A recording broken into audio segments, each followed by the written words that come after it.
Alright gang, welcome back. This is UCL Recap Semi-Final. Setelah sekian lama aku menyepikan diri, aku kembali dengan video dan dengan harapan ada kekerapan lagi lah lepas ni Tapi UCL Recap, let's go.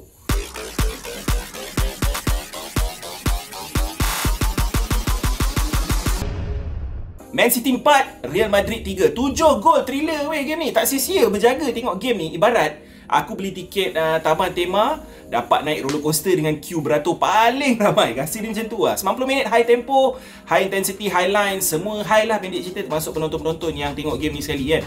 Ini sebabnya kita sentiasa melihat Liverpool, Man City adalah dua pasukan klub terbaik di dunia lah bagi aku. Kerana intensity permainan Liga Perdana Inggeris sukar untuk mana-mana tim Liga lain nak recover kan, bila lawan dengan tim-tim EPL ni, terutamanya Liverpool dengan Man City lah kan. Madrid ibarat tak sedar siapa yang tampar diorang berkali-kali, macam tu rasa dia kan, terutamanya dalam 30 minit pertama tu.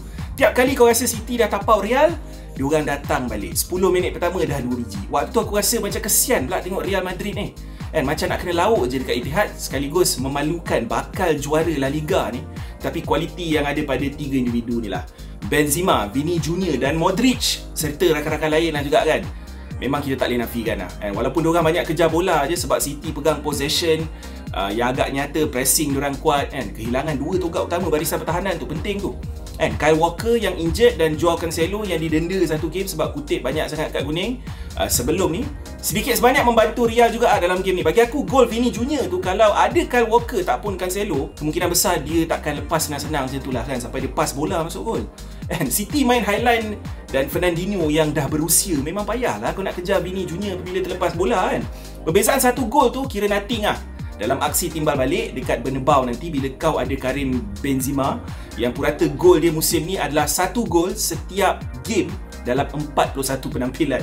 City pula bagi aku, kalau korang sempat tengok game ni, silap-silap boleh skor 8 biji Mahrez seorang je kena tiang lah bagai. 1 lawan 1 aku rasa 2 kali Foden miss goal dengan gol terbuka pun ada. Macam-macam Benda paling ketara adalah City merupakan pasukan yang lebih baik. Pep sampai kena kad kuning sebab tak puas hati pergi padang dengan Mahrez lah, dengan budak-budak lain lah. Yelah, 3 kali kau leading dengan kelebihan 2 gol, tapi kau hadiahkan balik 3 gol kepada Real kan. Kalau City tersingkir dekat Bernabeu nanti, aku rasa Pep akan fikir balik semua miss chances dan kesilapan yang dilakukan oleh barisan pertahanan dalam game ni. 93 saat je Kevin De Bruyne buka jaringan untuk Man City, dan bukan satu kejutan lah bila kau tengok Dani Carvajal yang paling tak sedar sekali KDB dah muncul daripada belah kiri tu, menerima hantaran Mahrez yang cut in balik dari belah kanan. Kau nampak beberapa defender Real macam tidur kejap, termasuk Toni Kroos lembab sikit nak block cross dia. Bola sampai ke far post dan KDB menanduk masuk flying header menewaskan ketua. Real memang goyang gila, sampai banyak gila mistake dari Militao lah, Alaba lah. Kau boleh rasa diorang macam tak steady sebab corak permainan City macam mengejutkan diorang. Intensity, tempo daripada minit pertama lagi kan. City main high press kau-kau, tak bagi masa Real nak settle down. Selang 7-8 minit, Foden belah kiri pula melepaskan bola kepada KDB yang cross ke dalam box, cari Jesus. Kat sini memang bola Alaba lah nak clear, tapi Jesus menari-nari depan dia, dia terus pening mamat tu kan. Alaba terlepas bola dan Jesus tenang menolak masuk ke far post untuk gol kedua Man City. Satu lagi peluang keemasan datang pada minit ke-28, tapi Mahrez tamak kan, sebab dia try tu kena side netting, sedangkan kau boleh square ke Foden, tak pun cut back kepada KDB. Benda macam ni lah yang buat Pep bengang dengan si Mahrez tu first half. 30 minit pertama tu City control game, ibarat main lawan Watford lah, bukan Real Madrid Watford kan, bukan pendahulu Liga yang tengah leading La Liga dengan 15 poin. Waktu tu pemain paling bahaya Real adalah Ederson.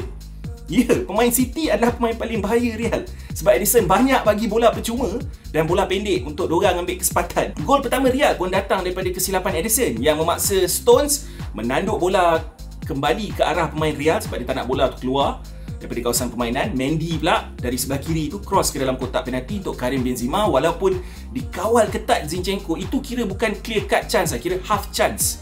Tapi dia Benzema mah kan, kalau Benzema kau bagi suku chance pun dia akan score.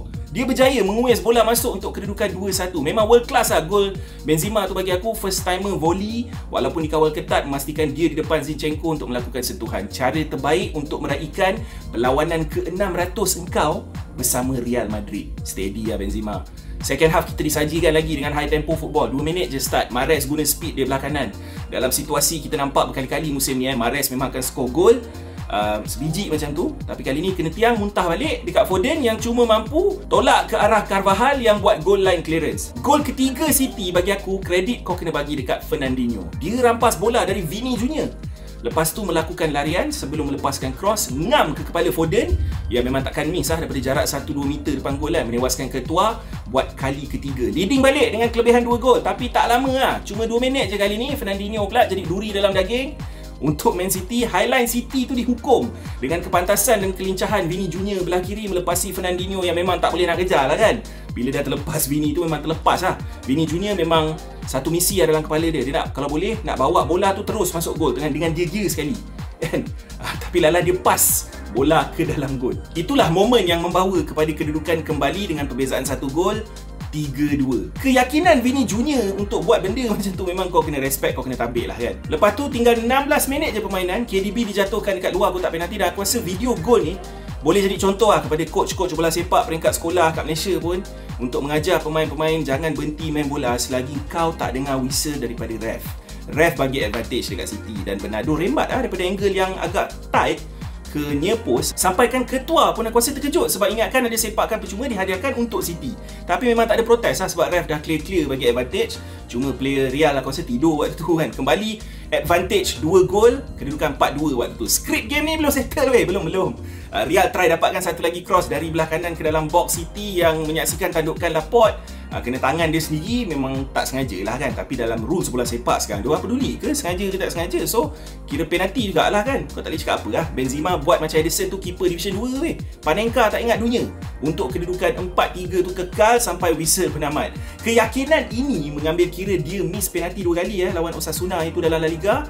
Game hujung lepas kan. Memang mental Benzema ni. Benzema terus mencipta rekod demi rekod weh. 41 gol dalam 41 perlawanan, 14 gol dalam 10 game UCL. Pemain tertua mencecah angka 40 gol semusim dalam liga di Eropah, memecahkan rekod lama Puskas dengan 32 gol semusim. Pemain tertua bukan kuantiti gol Benzema yang aku tertarik sebenarnya, tapi kualiti gol dia.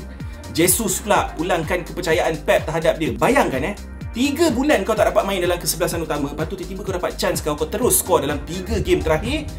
Lawan Liverpool sebiji, lawan Watford 4 biji, lepas tu lawan dengan Real Madrid sebiji, total 6 biji dalam 3 game kan. Memang impact besar Jesus bagi dalam ketiga-tiga game yang terakhir dan Pep memang adalah believer untuk start player yang tengah form kan.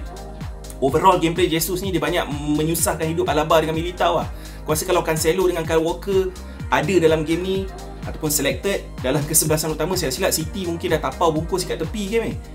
Ternyata kehilangan besar, tapi aku yakin aksi timbal balik dekat Bernabeu nanti Cancelo akan kembali sekurang-kurangnya dalam kesebelasan utama dan City akan layaklah selesa ke final berdasarkan apa yang aku dah tengok daripada Real musim ini dekat Bernabeu. Walaupun diorang kira comeback king musim ni kan, dengan PSG, dengan Chelsea, sekarang pun dengan City kan. Tapi aku yakin City punya kualiti tu terlalu bagus lah. Stones injured, paksa ganti Fernandinho main right back. Memang bukan situasi yang terbaik lah bila CDM kena ganti main right back kan. 2 momen yang menunjukkan kualiti dan kelemahan Fernandinho pada usia yang semakin lanjut bagi aku. Dia pun dah announce nak balik Brazil. Alaba dengan Militao bagi aku kali ni disaster gila weh. Banyak gila kesilapan budak sekolah membawa kepada jaringan City, termasuk Ferland Mendy sekali yang kena pocket dengan Mahrez berkali-kali dalam game ni. City memang akan exploit dorang ni dekat Bernabeu sekali lagi. Percayalah cakap aku. Militao banyak komit terlalu awal, tak banyak menang perebutan bola dan dia banyak exposekan backline dia. Distribution dengan positioning dia pun boleh dipersoalkan. Gameplay City buat Real tercungap-cungap lah secara tak langsung dan sepatutnya dah menang dah dengan jumlah jaringan yang agak besar. Aku rasa paling minimum pun 7 atau 8 gol kan. Itu pun sebab finishing yang tak berapa menjadi kali ni. City guna semua channel yang ada. Hantaran lolos ada, crossing, pinpoint daripada sayap ada, close ball control, transition, pantas daripada setiap satu pemain diorang yang kerap bertukar-tukar posisi kan. Dan itu membezakan sebuah pasukan dan satu lagi adalah tim yang mengharapkan individu-individu tertentu untuk menyelah. Tapi karakter Real untuk bangkit dalam game lawan PSG, Chelsea dengan City ni kau tak boleh nak pandang remeh lah. Never say die attitude tu Pep kena jaga-jaga dalam game timbal balik nanti. Dalam diam Ancelotti tengah target untuk mencipta sejarah mencapai 2 rekod, iaitu memenangi Liga dalam semua top 5 Liga di Eropah dan keduanya menjadi pengurus pertama layak ke 5 final UCL. Milan 2003, 2005, 2007, Real Madrid 2014.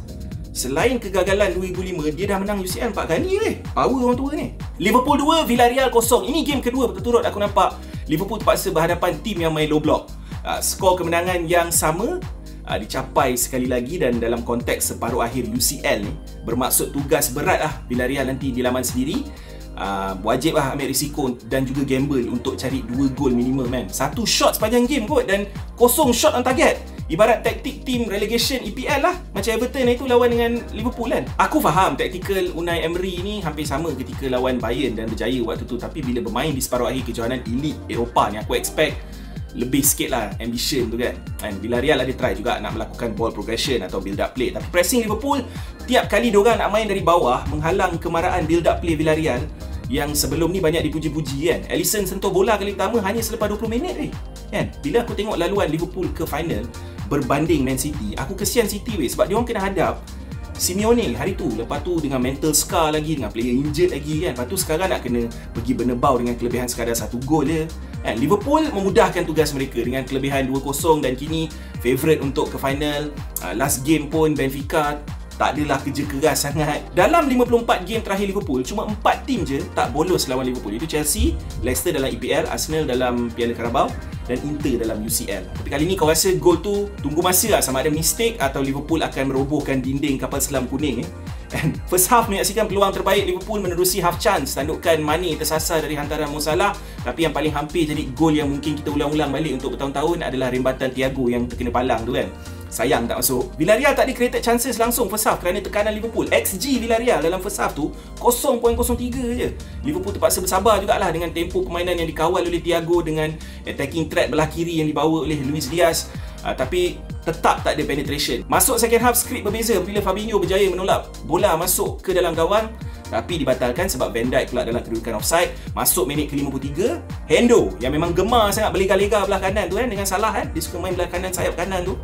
Dia melakukan cross, deflected kaki Estupinan dan mengelirukan penjaga gol Geronimo Rulli. Masuk terus ke far post, menghadiahkan gol pertama Liverpool yang dinanti-nantikan geng Anfield kita.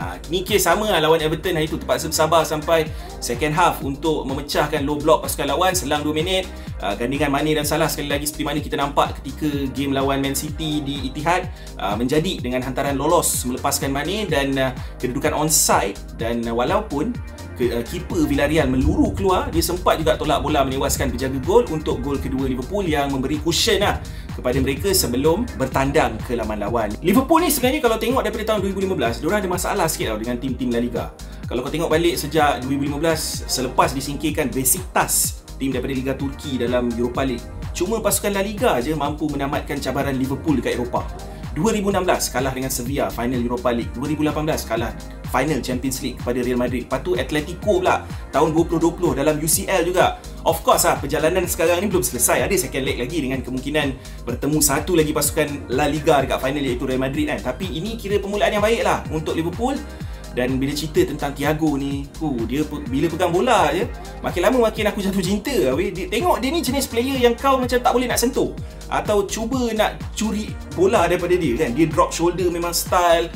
Dia ada kata lepas game bukan kena bersabar je dalam situasi lawan tim compact ni, tapi kena bijak mencari gap bila lawan tim-tim macam ni lah yang main compact macam Villarreal. Fabinho punya ball recovery superb dalam game ni. Ketepatan hantaran dia pun, percentage dia agak tinggi. Terutamanya bila aku nampak Fabinho dengan Luis Diaz ada try 1-2 tu kan.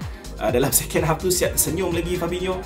Luis Diaz memang pocket Juan Foyth belah kiri tu ataupun belah kanan Villarreal lah kan. Banyak kali juga menyusahkan hidup bekas pemain Spurs tu. Mo Salah banyak cipta peluang, tapi chances dia dapat banyak first timer dengan volley je dan tak dapat ambil peluang tersebut sebab finishing dia tak berapa menjadi kali ni. Paul Torres target Man United bermula dengan baik, tapi tak mempunyai speed untuk counter serangan Liverpool tu. Dan Juma isolated, bekas striker Bournemouth, isolated sikit dalam game ni, langsung tak ada servis, sekadar penumpang je dalam game ni. Lo Celso bekas Spurs kerja keras tapi tak ada ganjaran. Klopp bagi aku masih lagi tak nak over excited sebab dia kata baru half time, kira macam ni lah, baru satu game kan, ada satu lagi game timbal balik. Dan mengakui kalau Villarreal dapat mengatasi press Liverpool tu, hampir pasti mereka adalah threat kepada Liverpool, seperti mana Gordon dan Richarlison buat untuk Everton lawan Liverpool itu kan. Dia jadikan Trent sebagai lubuk belah kanan tu kan, sampai Trent kutip kad kuning bagai. Bezanya kali ni Liverpool tak benarkan Villarreal masuk kerap ke dalam kawasan mereka. Statistik yang Emery kena ubah game timbal balik nanti adalah sekadar ubahlah satu shot tu sekurang-kurangnya kepada on target. Banyakkan sikit shot on target tu kan. Antara statistik yang paling rendah dalam sejarah pasukan layak ke separuh akhir UCL tu, antara yang paling rendah lah kiranya Villarreal catatkan. Gila weh. Next game Liverpool bertandang ke St James Park, early kick off tengah hari dekat UK. Alah, game yang Klopp cuba nak tunda tu. Perlawanan ramai kategorikan sebagai antara game penentu ibarat cup final untuk Liverpool dan Man City, sebab dua-dua kena lawan dengan Newcastle dalam penentuan title race EPL ni lah kan, berdasarkan form Newcastle sekarang ni lah kan. Tapi Tantah tengok menang juga 4-5-0, mana tahu. Apa pun guys, that's it untuk recap UCL semi-finals pada kali ni. Aku nak ingatkan korang, komen dekat bawah. Jangan serik layan Burn TV dan sentiasa memberikan komen-komen bernas korang kat situ. Raikan pendapat berbeza. Ingat, aku bukan pandit, aku bukan expert, aku sekadar peminat bola sepak macam korang. Like, share, subscribe dan terus layan Burn TV.